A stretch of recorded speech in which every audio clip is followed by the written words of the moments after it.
Education is at the heart of the future well-being of young people worldwide, and it is also a challenge that unites us all.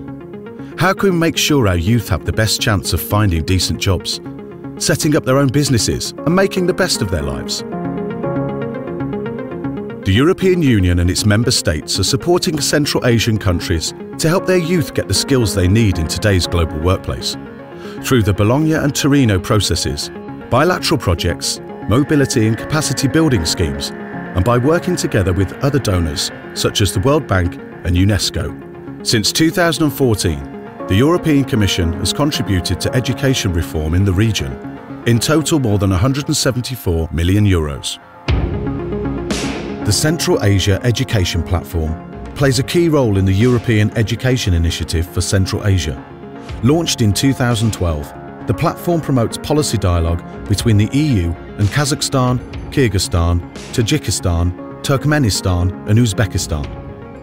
As in Europe, key areas of reform are providing better and innovative teaching, developing qualification frameworks and ensuring the best quality of lifelong education. The platform addresses these through organising conferences, seminars and workshops, studies on education reform and a database of projects in the region. I fully agree.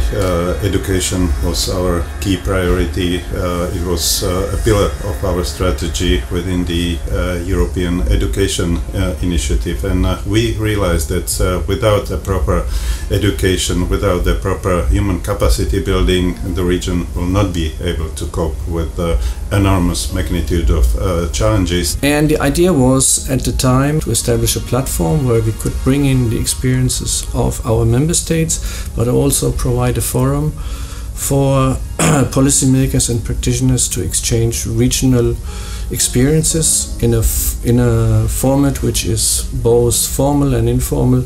To date, 2 ministerial conferences have been organised by the platform, in Riga in 2015 and in Astana in 2017, where ministers and delegates agreed on the following priorities: qualification frameworks, quality assurance and accreditation, employment and labour market needs, innovative teaching methods, financing of education systems, prevention of violent radicalisation through education, gender equality.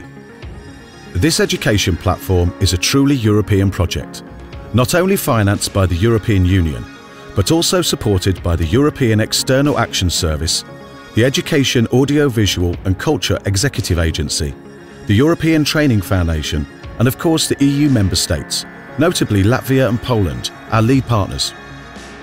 Until now, in the region, we have financed, I think, 276 projects in total, if we count both tempus and capacity building, with the involvement of all of the 5 Central Asian countries. The activities of the Central Asian platform, our counterparts, the national Erasmus Plus offices and sometimes the higher education reform experts, have been involved in particular in events at the national level, and those are really good occasions to bring together national authorities and people from the higher education institutions to discuss issues related to higher education reform in the country. The European Union has intensified over the last few years its action in the area of skills development. We see it with the adoption of the skills agenda and all the actions that have been developed ever since, and the whole European level initiatives that have also possible implementation in partner countries, and that's what ETF has been doing with its own partner countries through the Torino process and through the bilateral work, trying to see what could be the European examples that can be implemented also in partner countries. I think the most important is that these ministerial events and the platform of cooperation gives the opportunity really to exchange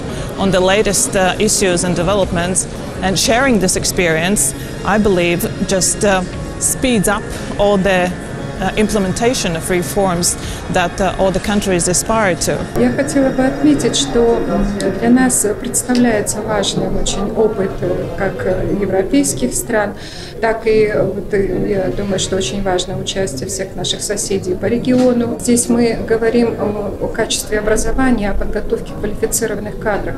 И в этой ситуации очень важно говорить об инструментах, о механизмах, как добиваться вот этой цели качества образования. Поэтому те вопросы, над которыми работали в рамках проекта Центральноазиатская платформа образования, это вопросы, нацеленные на оценку качества образования. Узбекистан – это сейчас открытая страна. Мы открываемся для всего мира, и мы готовы сотрудничать с очень многими странами и приобретать тот положительный опыт, который есть у других.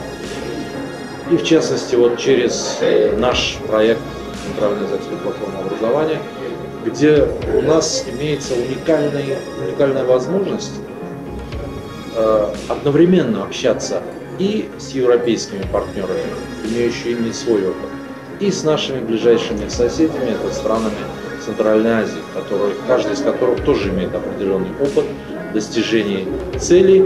We look forward to continuing to work with our partners to contribute to the development of high-quality education systems in the Central Asia region that prepare their youth for the global labour market needs. As we all know, every learner matters and matters equally in a world of lifelong learning.